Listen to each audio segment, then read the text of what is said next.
I've got this fabulous makeup bag created by Sarah and Freya at Crafty Sew and So, and now it's ready to decorate it. So I've got some Happy Flex and Happy Glitter iron-on vinyl ready to add some glitz and glamour to it.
So here is my design cut out from Happy Flex and Happy Glitter, and I've cut white and the gold in the Shine Bright because I'm going to decide whether I want to layer them up or just have the white on its own and create something to go inside to say Shine Bright in the glitter.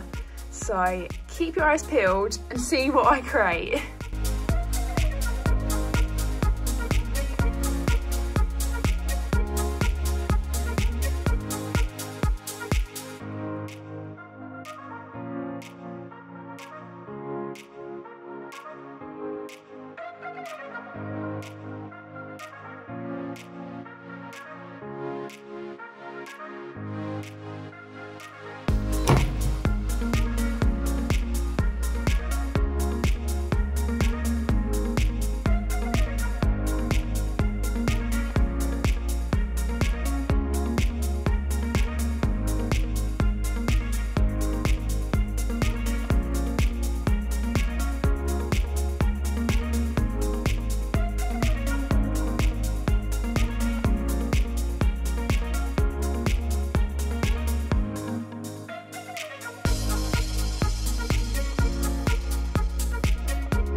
So here's the front, and now I'm going to add some extra details to the back as well.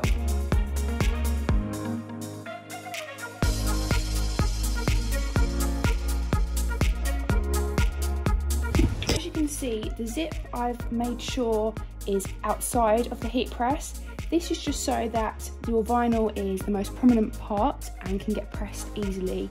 Otherwise, if the zip is in the way, you might not get the heat directly to where you want it on the surface. So I'm just going to add my grease-free paper, clip that into place,